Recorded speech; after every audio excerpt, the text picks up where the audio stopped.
الحمد لله الذي نحمده ونستعينه ونستغفره ونؤمن به ونتوكل عليه ونعوذ بالله من شرور أنفسنا ومن سيئات أعمالنا من يهده الله فلا مضل له ومن يضلله فلا هادي له ونشهد أن لا إله إلا الله وأشهد أن محمدا عبده ورسوله أما بعد فأعوذ بالله من الشيطان الرجيم بسم الله الرحمن الرحيم ألا إن أولياء الله لا خوف عليهم ولا هم يحزنون الذين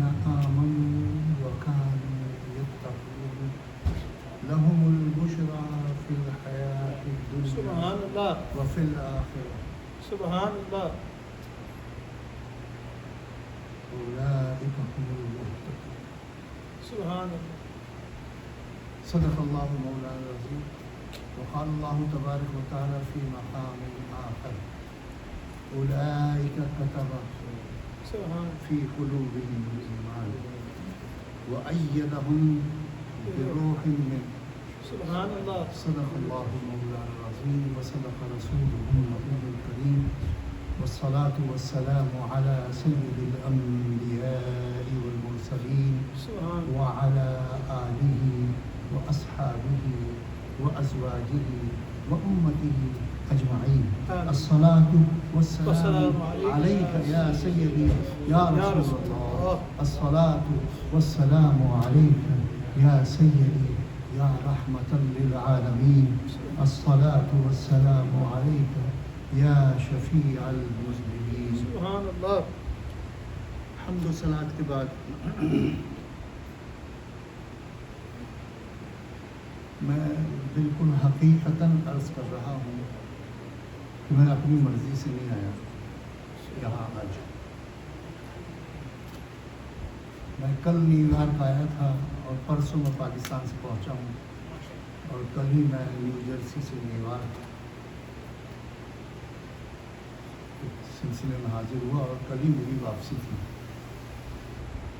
لیکن مفتی صاحب قبلہ رحمۃ اللہ علیہ سبحان انہوں نے اپنا تصرف استعمال کرتے ہوئے مجھے روک لیا.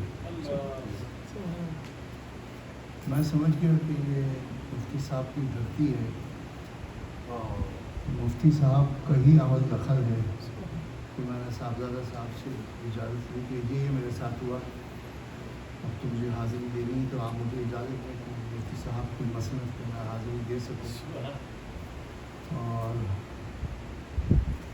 حالانکہ دل چونکہ رشتوں میں بندھا ہوا ہے نا تو دل آزردہ ہوتا ہے. اب جب میں آتا ہوں یہاں ان کے ظاہری چہرہ روحانی طور سے تو موجود ہے وہ، لیکن ظاہری چہرہ جب نہیں دکھتا تو ایسا لگتا ہے جیسے کوئی چیز چھن گئی ہے. اور یہ جن لوگوں نے ان کی صحبت اٹھائی ہے نا وہ سب کا ایک ہی جذبہ ہے کہ وہ ان کی کمی کو محسوس کرتے ہیں. یہ جذبہ ہے. نہ جانے کتنے لوگ آتے ہیں صبح شام مر جاتے ہیں، کسی کو پتہ نہیں چلتا. ایسے لوگ کم ہوتے ہیں جن کا گزرنا جب تک ہم زندہ ہیں، میں تو کم از کم، کہ ذہن و دماغ سے وہ شخصیت، وہ شیرینی، وہ علم، وہ جد و جہد، وہ مشکلات، وہ دین کے لیے جذبہ، اور پھر اپنے ساتھ لوگوں کو اپنا ہم خیال بنانا اٹس ویری ڈیفیکلٹ. اور اس ایک شخص میں یہ ساری خاصیتیں جمع تھیں. سبحان اللہ پھر میں جیسا عرض کرتا ہوں ہمیشہ کہ میرا ان کا ایک خاص تعلق یہ بھی تھا کہ جن اساتذہ سے انہوں نے پڑھا وہی اساتذہ میرے ہیں. اور ادارہ بھی ایک ہی ہے کراچی میں، وہ انہوں نے ساری تعلیم حاصل کی سن 62 میں، اور وہ مجھ سے 8 سال سینئر تھے مفتی صاحب کو. میرے چچا بھی کلاس فیلو ہیں، لیکن کراچی میں کمالیہ سے وہ سن 62 میں کراچی آئے اور پھر اسی دارالعلوم میں انہوں نے داخلہ لیا جس کے میں 8 سال بعد میں نے لیا. اور اساتذہ وہی تھے بالکل سیم الحمدللہ. تو استاد بھائی تھے، لیکن ہماری ایک دستور ہے دارالعلوم میں، دینی حلقوں میں، کہ استاد تو استاد ہوتا ہی ہے، لیکن جو سینئر ہوتے ہیں ان کو بھی ہم استاد ہی مانتے ہیں. سبحان اللہ. سبحان جو ہم اللہ. سے سینئر ہیں، اور وہ 8 سال سینئر تھے تو استاد کا درجہ تو ویسے ہی ان کو حاصل تھا. تو میں ان کو استاد محترم کہہ کے مخاطب کرتا تھا، تو انہوں نے مجھے روک دیا کہ نہیں، استاد محترم نہ کہا کرو، استاد جی کہا. ہائے ہائے ہائے ہائے ہائے، سبحان اللہ. کیا سادگی ہے اور کیا پیار ہے. اب دوسرے کو ہمت دلائیں تاکہ اس کو شخصیت کا روب نہ پڑے کہ وہ بات ہی نہ کر سکے.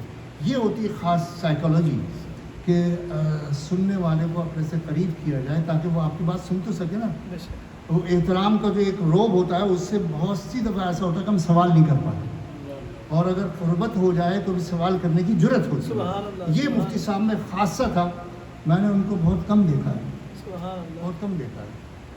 وہ تو 40 سال سے یہاں ہیں، میں تو ابھی آیا ہوں. 2014 میں میری پہلی حاضری یہاں ہوئی جی بے شک. اور یہ شخص بھی موجود تھا اس وقت. سبحان اللہ. عدنان ہے ماشاء اللہ، حافظ صاحب بھی تھے. لیکن پہلی حاضری جو میری ہوئی، پہلی پاکستان میں بھی ملاقات نہیں ہوئی، وہ اسلام آباد میں کراچی. خیر، پہلی ہی ملاقات میں انہوں نے ایسا میرے ساتھ رویہ اختیار کیا جیسے پتہ نہیں کب سے نہ ہوئی. سبحان اللہ. اور پھر وہ بہرحال آپ سب لوگ جانتے ہیں، میں تو تحدیث نعمت ایک حکم خداوندی ہے. وہ اما بنعمت ربک فحدث. اگر تمہیں کوئی بھی ایسی چیز ملے جس سے کہ تمہیں فائدہ ہوا ہو تو اس کو پھر چھپا مت، بیان کرو. تو سب سے بڑی نعمت جس سے ہمیں فائدہ ہوتا ہے وہ ایک استاد ہوتا ہے، بے شک. وہ ایک عالم ہوتا ہے جو ہماری دنیا بھی سنوارتا ہے اور آخرت بھی سنوارتا ہے. باقی رشتے تو ایسے ہوتے ہیں تو دنیا میں کام آتے ہیں، لیکن والدین اور اساتذہ کا رشتہ ایسا ہوتا ہے، اگر وہ آپ ان سے سنسیئر ہیں اور وہ آپ سے سنسیئر ہیں تو وہ دنیا بھی بنا دیتے ہیں اور آخرت بھی بنا دیتے ہیں. نہ جانے کتنے لوگوں کو انہوں نے پڑھایا لکھایا اور ان کی وجہ سے کتنے لوگ بگڑنے سے بچ گئے. ایک تو ہوتا سدھرنا، ایک ہوتا بگڑنے سے بچ جانا، غلط راستے میں جانے سے بچ جانا، تباہی سے بچانا ہے. تو یہ مفتی صاحب نے کام کیا. اللہ تعالیٰ ان کے قبر انور پر ان گنت رحمتوں کا نزول فرمائے اور ان کی اولاد اطہار کو ان کے مشن پہ قائم رہنے کی توفیق عطا فرمائے. اور انشاءاللہ رہیں گے، اللہ تعالیٰ کرم کرے اور آپ سب لوگوں کو ہنسنا بسنا اور اس مسجد میں آتا جاتا رہنے کی توفیق عطا فرمائے. آمین یا رب. تو میں نے عرض کیا کہ میں اپنے ارادے سے نہیں آیا، آج مجھے لایا گیا ہے اور یہ مفتی صاحب کی کرامت ہے الحمدللہ. اور مجھے اس پہ کوئی حیرانی نہیں ہے، قطعاً حیرانی نہیں ہے، کیونکہ میں 40 سال جس شخص نے اپنا رات و دن قربان کیے ہوں تو وہ تو پھر بظاہر نظروں سے اوجھل ہوتا ہے، لیکن وہ دیکھتا رہتا ہے اپنے چاہنے والوں کی یہ دعائیں کرتا رہتا ہے. ہمارا تو یہ عقیدہ ہے الحمدللہ، ورنہ تو پھر سارا نظام ہی درنبر بن گیا. خیر، تو چونکہ سفر کا مہینہ شروع ہو چکا ہے اور ویسے بھی میں جب یہاں آتا تھا ان کے سامنے تو میں بھول جاتا تھا کہ مجھے کیا بولنا ہے. استاد سامنے بیٹھا ہے، لیکن وہ مجھے 5-10 سیکنڈ میں کوئی ایسا کلو دے دیتے تھے آنے سے پہلے. وہ سمجھتے تھے کہ یہ گھبرا رہا ہے، بول نہیں پائے گا، تو وہ کلو مجھے کچھ دے دیتے تھے، لنک دے دیتے ود ان 5 or 10 سیکنڈ. اس پر میں تقریر کرتا. تو وہی کیفیت آج بھی ہے، لیکن اللہ کی طرف سے یہ مہینہ بڑا ہی ہم اہل سنت کے لیے بہت اہم مہینہ ہے، سفر المظفر. اس میں تو اور بھی کافی بزرگوں کے ایام ہیں، بہت سے بزرگوں کے ایام ہیں اس میں، لیکن 2 بزرگ ایسے ہیں جو very important in our history, سبحان اللہ. very very important in the history of Muslim and in the history of Ahl Sunnah. ایک تو ابھی گزرے ہیں یہ 100 برس میں، سبحان اللہ. ایک کو گزرے 450 برس میں، اللہ اکبر. لیکن دونوں بہت ہی فنڈامنٹل ان کی اہمیت ہے، ان کی امپورٹنس ہے. اگر ان 2 بزرگوں کو کی محنت کو آپ نکال دیں تو یہ مسجد آج نہ ہوتی، یہاں کہیں بھی نہ ہوتی. یہ مسلمان بگڑ چکے ہوتے ہیں، بھٹک چکے ہوتے ہیں. ان دو بزرگوں نے ہماری ریسنٹ ہسٹری میں بہت ہی امپورٹنٹ رول پلے کیا ہے. بے شک. ان میں سے ایک بزرگ کا نام نامی اس میں گرامی شیخ احمد فاروقی سرہندی مجدد الفسانی رحمۃ اللہ علیہ، سبحان اللہ سبحان اللہ. جن کی مثال تو تقریباً 450 برس یا 450 برس ہو گئے. اور دوسری تو ہمارے دل کا چین، آنکھوں کا سرور جو ابھی گزرے ہیں. 1921 میں ان کا وصال ہوا ہے. ابھی 100 برس سے 105 برس ہوئے ہیں. احمد رضا خان قادری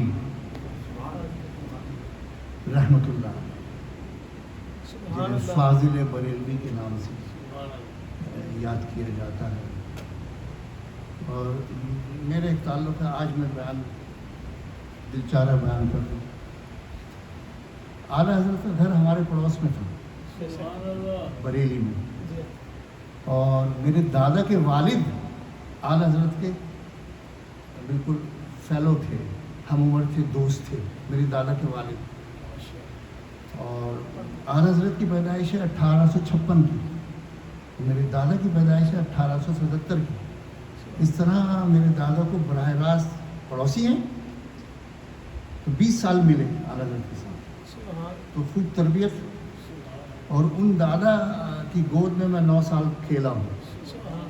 یہ میری خوش نصیبی ہے کہ اعلیٰ حضرت کے جو اولین 4 خلفاء ہیں، اس میں ایک تو مولانا نورانی صاحب کے والد گرامی، ایک قطب مدینہ، اور ایک میرے دادا، اور ایک مولوی مختار صاحب عارف اللہ صاحب کے والد. سبحان اللہ. یہ 4 بالکل اولین شروع کے خلفاء میں سے الحمدللہ. تو ان کا خاندان اب قندھار سے آیا اعلیٰ حضرت کا، تو بریلی میں ہمارا خاندان پہلے سے موجود تھا. ان کو سپورٹ دیا، اور پھر چونکہ یہ بھی علمی گھرانہ تھا، ہمارا بھی علمی گھرانہ تھا، تو دوستی بھی پکی ہو گئی. سبحان اللہ. اللہ اکبر. تو یہ ایک اعزاز ہے، میں اس کو اعزاز کو بیان کرتے ہوئے ہمیشہ فخر محسوس کرتا سبحان ہوں کہ اللہ. ہمیں ایسی صحبت ملی، ماشاء اللہ. ایسی صحبت ملی. اعلیٰ حضرت نے اپنے 2 صاحبزادے، ان میں سے ایک کا نام ہے حجت الاسلام، بے شک. اور ایک کا نام ہے مفتی اعظم ہند حامد رضا خان حسن رضا. ان دونوں کو پڑھانے کے لیے میرے دادا کو مقرر کیا تھا. یا اللہ، ان دونوں صاحبزادوں کی ابتدائی تعلیم آپ کے ذمہ ہے. سبحان اللہ. تو یہ سب ہمارا اس میں کوئی دخل نہیں ہے. میں ادھر بیٹھوں یا ادھر بیٹھوں، بات ہے عقیدے کی. بے شک. ادھر بیٹھنے کے باوجود عقیدہ صحیح نہیں ہے تو بیکار ہے، اور ادھر بیٹھنے کے باوجود عقیدہ صحیح ہے تو ادھر بیٹھنے والے سے وہ زیادہ بہتر ہے. تو ہم ہیں عقیدے کے ماننے والے. سوچ کو ستھرا ہونا چاہیے، سوچ کو ستھرا ہونا چاہیے. سوچ کا نام ہی عقیدہ ہے. اب سوچ میں یہ ہے کہ خدا بہت سے ہیں تو سوچ خراب ہے. سوچ میں یہ ہے کہ نہیں بہت سے نہیں ہیں، یہ پتھر کے خدا نہیں ہو سکتے. یہ ایک ہی خدا ہے جو اس کے حبیب نے ہمیں پہچان کروائی، سبحان اللہ. اور پہلے انکار کروایا پھر اقرار کروایا. اس سے کیا ہوا؟ سوچ میں 2 تبدیلیاں آئیں. لا الہ سے ایک تبدیلی آئی، یہ سب جھوٹے ہیں، سبحان اللہ. یہ سب جھوٹے ہیں. اب ہزاروں سال سے پوجا ہو رہی تھی ان کی، اور ابھی بھی ہو رہی ہے، ابھی بھی ہو رہی ہے. لیکن سوچ کو پہلے ٹھیک کیا، پہلے غلاظت کو نکالا، ملاوٹ کو صاف کیا. لا الہ، پہلے ان کا انکار کرو، ان سے دامن چھڑاؤ پہلے، بے شک. پھر اندر آنے دوں گا میں، سبحان اللہ. پھر اندر آنے دوں گا. تو یہ سوچ کی تبدیلی، ستھرا پن، اسی کو عقیدہ بھی کہتے ہیں، اسی کو ایمان بھی کہتے ہیں. تو ایمان کا پہلا حصہ انکار ہے، اقرار نہیں ہے. ایمان کا پہلا حصہ انکار ہے. پہلے انکار کرو، کہ کہو تو صحیح نا، ہمت پیدا کرو، کہو سب جھوٹے.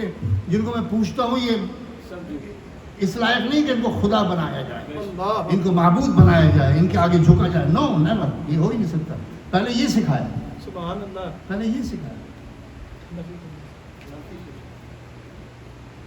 جب یہ منزل طے کر لو تو پھر دوسری منزل تک آنا. پہلے اس منزل پہ تو طے کرو. اللہ. ہم ابھی تک لا الہ